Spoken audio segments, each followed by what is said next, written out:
10x your service design offering with Smaply. Take 20% off any order with This Is HCD 20 off. Let's superpower you and your design team's potential. Sign up at smaply.app. Enjoy the episode from your friends at Smaply, helping support This Is HCD podcast.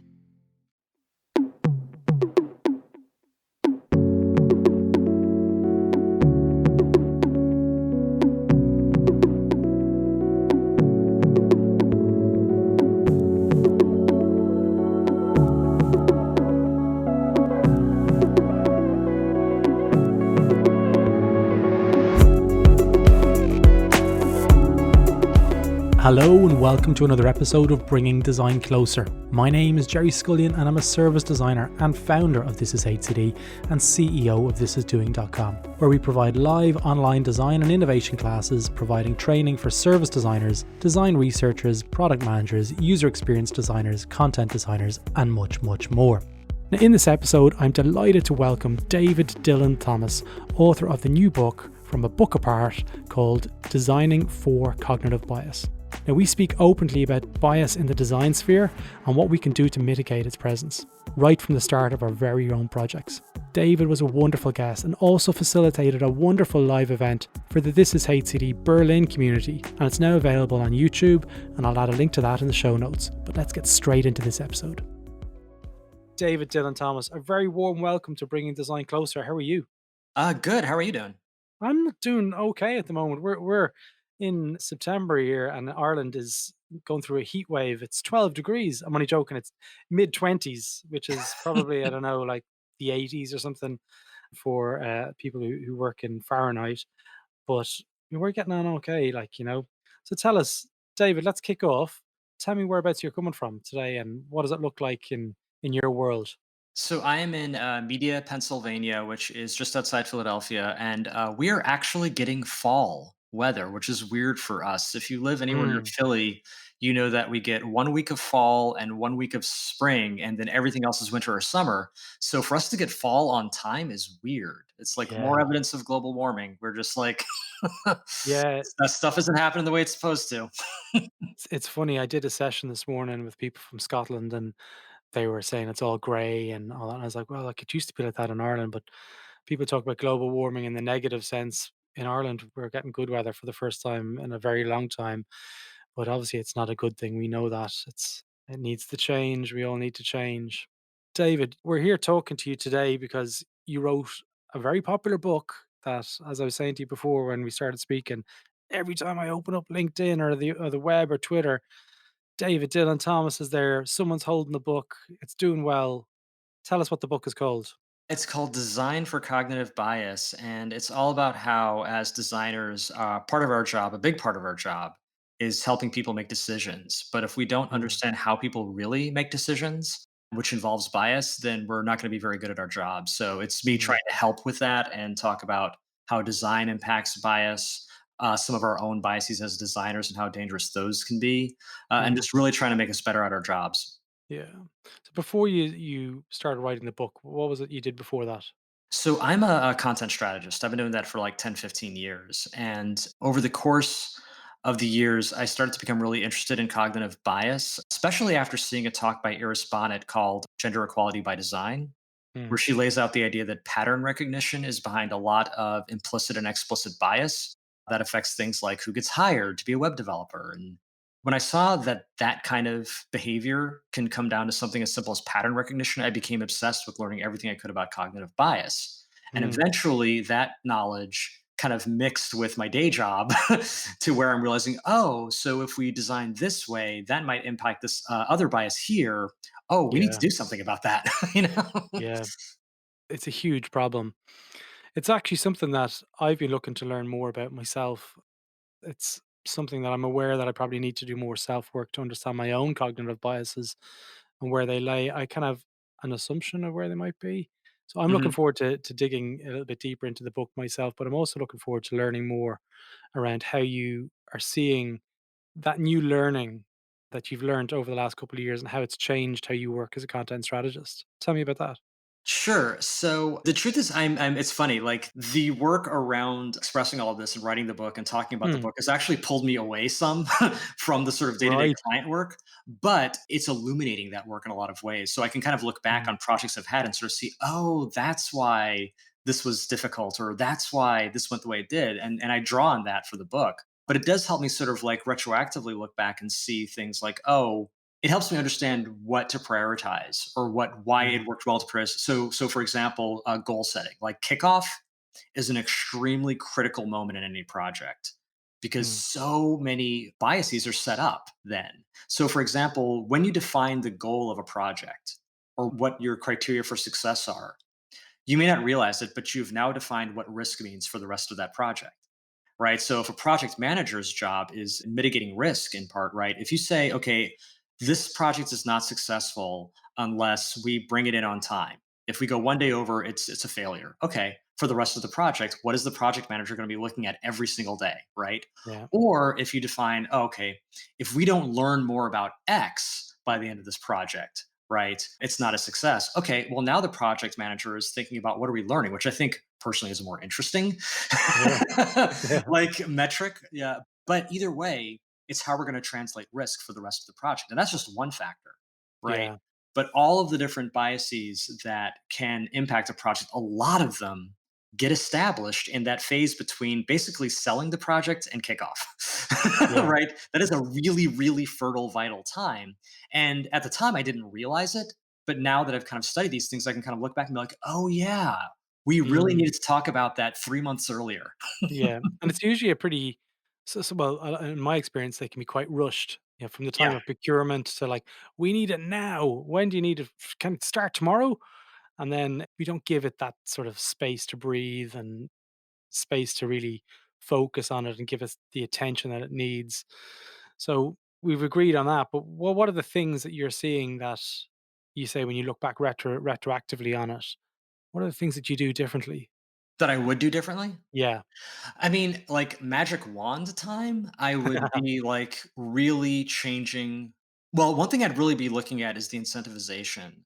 I think it's weird that, or I would be curious to see what would happen in most places I've worked. Sales is incentivized differently than the rest of the company. So sales Yeah. is usually based on commission. Yeah. Whereas the rest of the company, I make the same amount of money regardless of how the project goes. Like Yeah. that has no impact on my Yeah. salary. And I don't know. I would be curious to see what happened if it were different. One thing I think that can happen is that going back to that whole idea of you were talking about how quickly people feel the need to move, Mm, there is an urgency around sales if my commission is time based, right? I don't yeah. get that commission until the sale closes. Well, then I'm incentivized for that close to happen earlier. And I've Yeah. known plenty of salespeople who are really good about this and don't let that cloud their judgment, but there are plenty that do. And Yeah. it becomes Absolutely. not about serving the greater good. It comes not even about serving the company. I am now incentivized to put myself above the company, right? Yeah. And just make sure to close the sale. Because I've dealt, when I was in the publishing world, I dealt with some pretty unethical sales folk who were really just interested in getting something good for themselves Get the in commission. a way, yeah, in a way that would actually not be good for users and not be good for even the company, frankly. Yeah. And so I question that incentivization practice. That might be one magic wand thing I do. Mm, And the other is to sort of sell inclusive design into the project itself. So, one inclusive design practice is to, at the beginning of a project, everybody on the team basically lays bare their backgrounds, right? Their intersectionalities. I am a Black man, I am an American citizen, English is my first language, all the different things that will influence the design in mm, ways that we may not be aware.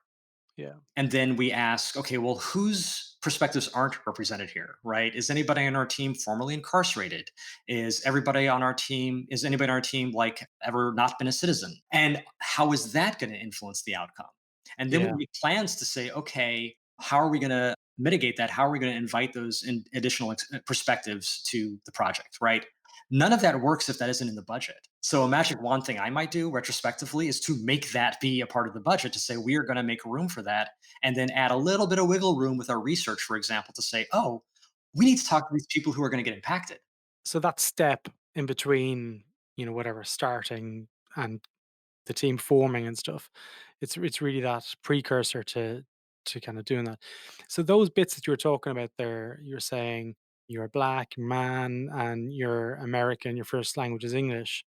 Are those co-created? Are those aspects co-created like in a workshop, or is there some sort of predefined checklist that you have that's within the book, So, and it's funny too, like a lot of this I like didn't a matrix? discover. Yeah, yeah. A lot of this I didn't discover. That particular exercise I didn't discover until after I'd finished the book.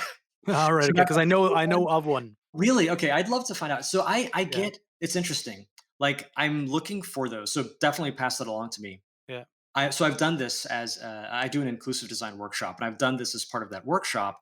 And the way I phrased it is in the instructions, I give you some like options, sort of more common ones like gender, age, ability. mm, But I also kind of want to leave it open because what I discover is that when people work on this, they find these aspects that they never even thought of, like the formerly incarcerated one. There's a group. Oh, I'm going to blank on their name right now. Project Inkblot. Project Inkblot is an inclusive design sort of initiative, and their initial kind of round of trying to incorporate this, they realized that they hadn't even considered whether or not one of the dimensions was whether or not you'd ever been incarcerated. Which in America, at least, you're talking about yeah, 2 million people, right? yeah, That is not a small demographic. yeah, And so they kind of retroactively tried to go back and sort of improve on that, but that's not one that you commonly see in those matrices. So I try to give starter intersectionalities and identities to get people thinking, but then I kind of let them like find those intersectionalities that I might not have considered. So I'm very curious to hear like what you've seen in terms of trying to yeah. graph all that. It's interesting. I'm going back a number of years now. There was a matrix that I had seen in a workshop that allowed people to sort of identify using this as a probe or as a tool. But I'm really interested to talk more around that. But look, can I ask you one more question before we move on? Is how do you define cognitive bias? Oh, sure. I mean, a cognitive bias is just a fancy word for a shortcut gone wrong. So we need to make something like a trillion decisions a day. Like even right now, I'm making decisions about what to do with my hands, where to look, how fast to Yeah. talk. And if I think carefully about every single one of those decisions, I'm never going to get anything done. So Mm, most of our lives are thankfully on autopilot. But sometimes those shortcuts that your mind is taking to get you through the day lead to error. And those errors we call biases. There are right. these tendencies, these weird, funny things we do that don't really make any sense, but Mm, are just your mind trying to say, look, I'm busy. I just need to get this done. Let's move on. yeah. It's funny because in my experience with cognitive bias, when it's been presented amongst teams, it's almost seen as there's a certain amount of shame, Hmm. and it's been accepted as like, oh, I'm open minded, but and it's seen almost as an attack when it's been brought into the conversation, and it's definitely gone through a reframing in the last, I'd say specifically 12 months. Cognitive biases kind of, I don't like saying it's come into vogue, but within the design community, it's been spoken a lot more about, and it's okay to talk about your own biases, I guess. Where do you think that shift has come from? What's caused this? I think that, I'll even say this one, the international reckoning with race is part of that. But Mm, in order for us to move forward in any discussion about systemic change, we need to talk about shame, right? And we need to yeah, distinguish. And I'm always careful to do this. We need to distinguish between explicit and implicit bias. That the stuff I'm talking about in the book is not people who wake up in the morning thinking black people are worse than white people, men are better than women. Like, if that is like, if I ask you that question, you're like, oh, yeah, men are definitely better than women. Okay, this book is not for you. I can't help you. Like, if on the other hand, you wake up in nervous the laugh. morning, right? If on the other hand, you wake up in the morning and you're like, "Oh yeah, I voted for Barack, I voted for Hillary. I'm down for women and black people having power and they're, just as worthy and blah blah blah blah." But when you see a woman's name at the top of a resume and you unconsciously start being more critical of that resume, or you're interviewing a black person and you sit just a little bit further away and you don't even realize it, okay, this is the type of bias I'm trying to help combat because that's stuff that's happening like at the speed of light. Like you don't even realize you did it. And that's why the shame conversation gets complicated, right? It's like, I can't blame you for something you didn't realize you did. What I can do is say, okay, now that you know you have this vulnerability and this tendency, right? What do we are now responsible for acting on that and saying, okay, maybe we need to start removing names from resumes. Maybe we need to start having multiple people interview people. Maybe, we need to start thinking about how do we either mitigate those biases or even use them for good, right? Because some of these biases can actually lead to pro-social behavior. Yeah. Everything you're saying is just an overload to my brain at the moment as I'm processing this as you're speaking, and I'm like, yeah, so some of it I haven't even considered. When you talk about, say, the cognitive bias and they self-identify or they identify through group work, there's obviously a change there that needs to happen. And within the book or within organizations that you're working with, is that support there to help them move the dial in that direction, in the right direction? And if so, what does that look like? I mean, it looks like the really thinking about the budget, right? So when I do this I do an inclusive design workshop, and one of the things I kind of leave people with is sort of a set of challenges or really an action plan to say, okay, here are the things you need to write down. You need to write down how are you going to operationalize this assumption audit is what I call that exercise of like Okay. identifying risks. Like, how are you going to operationalize this assumption audit? How talk about how write down how are you going to make budget for this, right? Mm. Or there's another exercise called red team, blue team, which I can tell you about. And it's basically a team coming in and kind of taking one other team's work and kind of assessing it for bias or assessing it for potential harm. But it takes a day. Okay, Yeah. write down how are you going to fit this into the budget or how are you going to make budget around this? Because what I've learned, even before I really studied bias, just by being in the world, is that at a company or if you're working for a client, if a activity is not in the budget, it does not exist. Yeah. Right? It does not have support until someone says, we are going to allocate funds to make sure this happens. A person is not going to do a job until we say, we are going to pay you. Like, think about QA, right? If you were building a website, there is no way in this day and age you release it into the wild until there's been a round of QA and you hire people specifically to do that QA and you pay them well. Yeah. Think of this as ethical QA, right? Yeah. Getting to the point where you are as concerned about the ethical impact of that design as you are about the simple will it work when people click on the button Yeah. element of design. Yeah. That's kind of what I'm preaching. So cognitive bias, we spoke about it in terms of a precursor at the start of a project, but this is much more intrinsic and it goes deep and it goes into the entire design life cycle and beyond the design life cycle. So, in terms of cognitive bias and support, what does that look like in terms of both the book and also the workshop, but also like for designers in the future? I mean, I think it becomes a community of practice, honestly. Like, so I'm in charge of helping roll out like what inclusive design looks like at my company, Think Company, which is an experience design firm. Hmm. And we're trying to get better at this too. And for the approach we've landed on isn't okay, let's form a committee, it's going to be an inclusive design committee, and we're going to have a lot of meetings and come up with a big plan, a 12-point plan that's going to have like that approach is a meeting engine.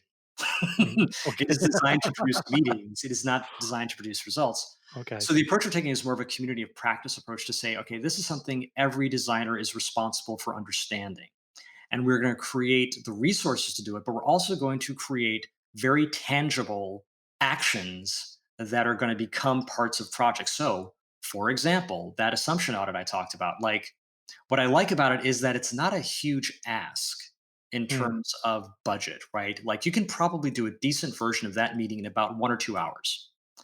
okay. And so I can go to the person in charge of the budget and say, hey, can I have 1 or 2 hours of the team's time pre kickoff to just do this? Right. And you do that with two, three projects and you see what kind of results you get. And then you say, okay, can we add an hour to the kickoff with the client to integrate what we learned in our pre-audit? Like, can we kind of make that a part of our kickoffs now? Okay, now that's one Yeah. more hour, right? Now that's 3 hours added to the budget, right? Okay. And eventually we get to the point where it's like, oh, we want to do red team, blue team. I need one team for one day, which is a bigger ask, but it's Yeah. also one team for one day. Yeah. Can we budget that, right? And that's how organizations work. I don't even necessarily think like it's an evil thing. It's like it's how you have to schedule if you were paying people to do work. You So, can't just say, "Hey, stop that, do this instead." It's like, but that incremental like has a bad rep for a good reason. but in terms of incremental but with substance, right? Yeah. I am actually changing something, but I'm not asking for a lot all at once. In terms of ethically, there's no sale to me to be done in this. Okay, I'm playing devil's advocate in a lot of it. Sure. In terms of you're having those conversations and you're kind of asking for permission to get time and to get space to do this thing. What is in it for the business? Why would a business now I know the answer, but I want to know what's the kind of thing that you give to a business to say why you should do this? What's in it for them? One of the things I talk about in the book is stakeholder biases, right? Because just like Yeah. users, stakeholders have biases as well. And one of them is loss aversion. Typically, a conservative, risk averse organization is really feeling something called loss aversion. And it's the idea it hurts more to lose something than it feels good to get something. So Mm. it hurts twice as much to lose $10 as it feels good to find $10. So organizations, if you're trying to convince them to do something they might see as risky, it isn't actually about saying the upside. Ironically, Okay. it usually tends to be more about showing the downside. So if a organization has a lousy content management system that they keep using year after year and everybody hates it, everybody knows it sucks, but there's a sunk cost fallacy. Oh, we already spent so much on this. How can we stop now? Or there's a status quo bias of, yeah, but it's the devil we know, right? You see that all the time. The way out of that isn't necessarily to say, well, here's this shiny new CMS. And if you get it, everyone's going to be happy. You're going to make a lot of money, and unicorns are going to walk down the hallways, farting rainbows. Like that approach isn't going to be as effective or isn't as likely to be as effective as saying, oh, yeah, if you keep using this CMS, here's how much money you're going to lose next quarter. Here's how many people who are going to quit in the next year. Here's how much it's going to cost to retrain them. Like that scares the shit out of people. And that Yeah. actually gets them moving to say, okay, I consider this risky, but the apocalypse picture you just painted, that sounds worse to me. So I'm willing to take the risk to avoid that loss. Mm. So, I mean, that's one tool in your tool belt when it comes Yeah. to like thinking about those motivations. But ironically, it's less about showing and the other problem I have with like showing the upside, frankly, is that even if I can say it's more cost effective to do the right thing, Yeah. that's not necessarily always going to be true. And there's a lot of cases where it's really cost effective to do the wrong thing. So I'm not going to try to use money to motivate you. Yeah, no, absolutely. It's a conversation about ethics at its core, and to me, I like to work for businesses that have got strong purpose and ethics at their core of their business models. So it's easier for me to talk about this stuff with clients that I work with and so forth. And it's more difficult to sell something like this in, I imagine, into organizations that don't have that at the center of their organization. Yeah, but what I find is that, I mean, that's true. What I find is that, and maybe I've been lucky, but money is never the thing per Mm, se. There's usually a reason you've chosen to make money the way you've chosen to make it. yeah, There's a reason you've chosen pharmaceuticals. There's a reason you've chosen military contracting. There's a reason you've chosen finance, right? yeah. That's like the underlying reason, because the money in and of itself, if it was really just about the money, you'd sell drugs, because that is by far the best profit margin you'll ever find. Who's saying I don't? Exactly. Yes. Maybe you actually are motivated by money and No, you I'm found the not. core, but As a right. disclaimer to the listeners, I definitely you should know by now that I definitely do not deal drugs, okay? But if a hypothetical human wanted the best possible profit margin, especially if that human were white, frankly, because that lowers the risk, Ugh, like you'd sell drugs. That you're never going to find a better profit margin. yeah, Frankly, you could argue that the surveillance economy is a version of that, but I know. We've had a but conversation with this with yeah, our Al Bulk, and yeah, I right. agree, go on. But I find there's something deeper behind that, and maybe it's something as simple as you're trying to, I don't know, satisfy your dad who never loved you. Like this stuff gets very psychological very quickly, Absolutely. but it isn't necessarily just about the money. That having been said, if it is just about the money, or if what you're purporting, if when okay, I'll put it this way: when we say business reason, that's code for money, right? That's Yeah, a way to justify absolutely. putting money at the center. Yeah, And I feel like one thing we need to do is to start either using different language or opening up what we mean by business to include and really center social good. Like, I feel like we put those two things in conflict, especially in the States, where we yeah, even have tax designations to kind of, we call it for profit or nonprofit. And yeah, if you think about that as a designation of what a company is, you're already centering money. You're already saying that, well, money is the sole purpose this company exists. And that's Yeah. a terrible reason for your company Yeah. to exist. Yeah, Because absolutely. again, if really you want to make money, there's all sorts of, if that's your only goal, there's all sorts of truly horrible stuff you can do that's a much faster path to making money than anything that's good for society. Yeah, absolutely. I want to talk to you about red team and blue team. Mm. Okay. Is this a David Dylan Thomas? Oh, no, no, no, no. No? This is a military thing and a journalist thing. I love saying Okay. that because there's so few things in life where I can say, "Oh yeah, this is a tactic used by both journalists and the military." And I'll tell you a story. So the very first time I gave the talk that became Design for Cognitive Bias was at UX Copenhagen. It was my first international talk. Okay. And I was asked to take just a bunch of ideas, loose ideas I had around design and cognitive bias, and turn it really into a 30-minute arc. And in writing it, I discovered, oh, this is really a talk about design ethics. And so Mm. I give this talk, and at the time, I didn't know about things like red team, blue team, or assumption audits. And I was basically saying, okay, here are all these biases that we're vulnerable to. Good luck with that. But at that conference, Johnny Ray Evans, who at the time was working for the British National Lottery, gets up and Yeah. talks about the Tech for Good work he was doing and how he had learned about red team, blue team, and was using it to start evaluating some of the Tech for Good ideas that were coming across his desk. And Mike Montero, who I met at that conference, was talking about like design ethics and a Hippocratic oath for designers. That Yeah, was, I've seen that. and both of those were like, oh, those need to go in the talk. Yeah. So I did not come up with that. I learned about it. I don't know who came up with it. I learned about it from Johnny Ray Evans, though, He's at from Tech Snook. for Good Live. What's that? Johnny Ray. He works for Snook with Sarah Drummond. Yes, yes, and he does the Tech for Good Live podcast with Bex Ray Evans and all that. Like That's they're right. amazing. Yeah, Yeah. Yeah. I actually met the both of them at that conference. So it was a good conference to go to. Oh, it was foundational for the book. Like I thank all of them in the acknowledgments. Yeah. Well, there you go. But talk to me around how it works, red Oh, team, sure. blue team, in terms of how it works as regards mitigating the cognitive bias. Absolutely. So the idea is you have a blue team who is going to kind of do the groundwork for the whatever the project is. So they might do the research, they might do the wireframes, they might get as far as a prototype. But before anybody really builds anything or commits to anything, you have a red team that comes in for one day. And the red team's job is to go to war with the blue team and look for any like hidden assumptions, potential causes of harm, more elegant solutions, things that the blue team might have missed because the blue team fell in love with this one core idea and just couldn't let go. Yeah. Okay. So it kind of helps bash out any of those kind of assumptions that might have sort of existed during the process of creating those things. And is Yeah. that something that happens throughout the design process, throughout the whole kind of So if I'm controlling the budget, yes, right? So I think there's sort of critical moments during design where you're making steps that are going to be very hard to walk back. And I feel like that's the moment to sort of be like, okay, before we cross this bridge, that's going to be really hard to like undo.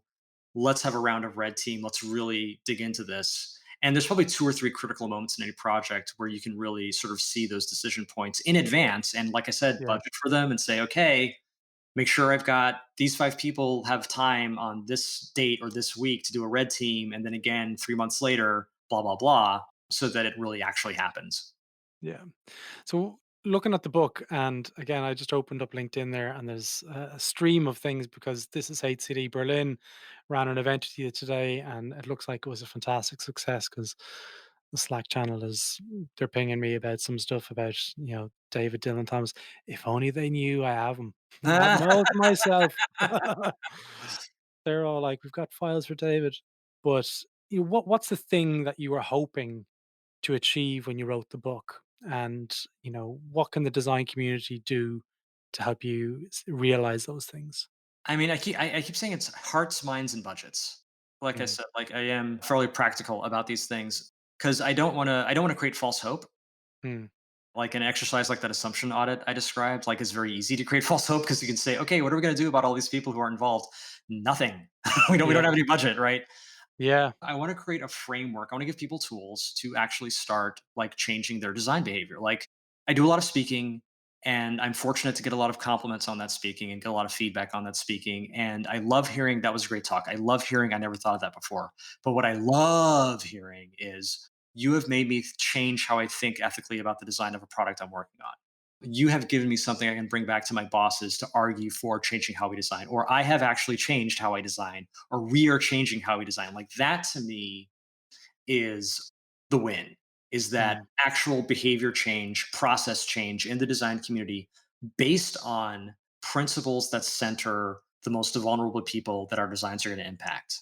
Like yeah. that's it. If I can look back a year from now, 2 years from now, and see, okay, all these companies are doing design differently in a way that centers the most vulnerable populations being impacted by that design. I mean, the real stretch goal, to be honest, Yeah. is a copy of my book up on Capitol Hill, where people Yeah. are because design policy is design as well, and racism is designed, sexism is designed, like all of these things are designed, and Yeah. having that design process be impacted by these kinds of practices, and having imagine policy that is designed to center the needs of the most vulnerable. I mean, I thought that was the plan, but apparently it wasn't. So seeing it scale to that level, like that would be the dream. So the book is out, okay, and I have a copy, and I'm looking forward to delving into it in more detail. I've started it, which is a common thing that I have going on in my life. I start the books, and then another interview comes in, and I start that book. But if people want to get this book, tell me where they can get it, and also you mentioned there about a bulk discount. Oh, absolutely. So, honestly, if you want the book, if you want me to come and speak, if you want to just get in touch, daviddylan.thomas.com has links for all of that. So it's one stop shopping for all things Dave. Yeah, When you go to purchase the book, if you're going to get 10 or more copies, like say you want it to be like required reading at your company or something, 10 or more copies, you start seeing discounts kick coming in. in. So you can do that if you want. But it all starts at daviddylan.thomas.com. That's the easiest place. Yeah, and we're gonna have the David Dylan Thomas talk from This Is Hate City Berlin up on our YouTube in the next couple of days, which will be out by the time this podcast gets out. David, I loved speaking with you today. Are you on Twitter as well, by the way? Yeah, at movie underscore pundit. That's movie underscore pundit. Just hit me up there. You dropped that one at the end of the conversation. There's obviously a story why you're a movie pundit. Okay, so my background, honestly, is in none of this. I am a filmmaker. I've been making movies ever since I was in high school. Nice. But it may shock you to learn it doesn't pay very well. What? I know a I guy called know. Steven Spielberg, and he's Yeah, loaded. you'd think, right? But apparently they don't just hand out checks for people who want to make movies. So I've been forced to, and my destitute, to resort to content strategy. What's the world coming to? David, it was great speaking with you today. Hopefully, chat with you soon. Absolutely. Thanks for having me. So there you have it. That's all for this episode of Bringing Design Closer. If you like this episode, feel free to visit thisishatecd.com, where you can access our back catalogue of over 100 episodes, with episodes related to service design, product management, design research, and much, much more. Now, if you're interested in design and innovation training, feel free to check out our business, thisisdoing.com, where you can join online classrooms and learn from the world's best design and innovation leaders. Join the This Is HCD newsletter, where you'll receive updates from the network, and also, if you're interested, apply to join the Slack community on thisishcd.com. Stay safe, and until next time, take care.